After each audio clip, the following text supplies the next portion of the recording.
Industry conferences can provide amazing opportunities for cultural organizations to learn about new initiatives.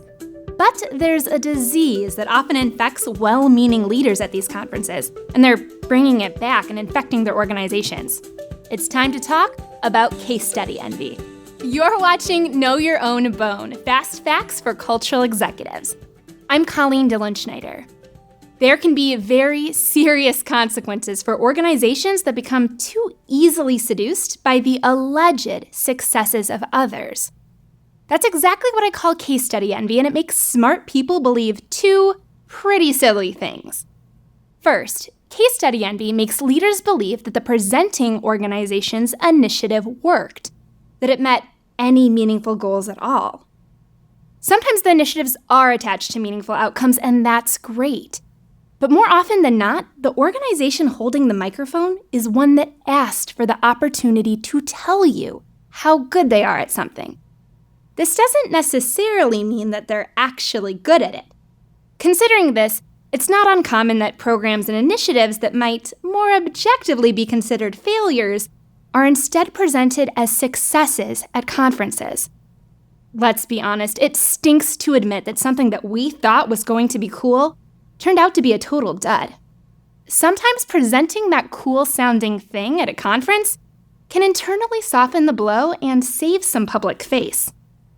So, how can you determine the truly successful case studies from the hot air? Ask, did this initiative increase membership, result in more people coming through the door, or secure more donors? Did it contribute to meaningful and measurable market perceptions related to their mission? Not every self-congratulatory program presented as a success is actually a success. Case study envy makes it difficult to tell the difference. Second, case study envy causes infected leaders to make inappropriate comparisons between other organizations and their own. While case studies can be gold mines of valuable information, it's critical that leaders consider that organizations often have different assets and public perceptions. So many cultural organizations are doing remarkable things today. They're breaking boundaries, learning new lessons, and leading others. We need to keep these valuable lines of communication open and active. But just remember that there's often a lot of noise, and it's our responsibility to our organizations to think critically about anything that can help make our organizations more successful and impactful. And now you're in the know.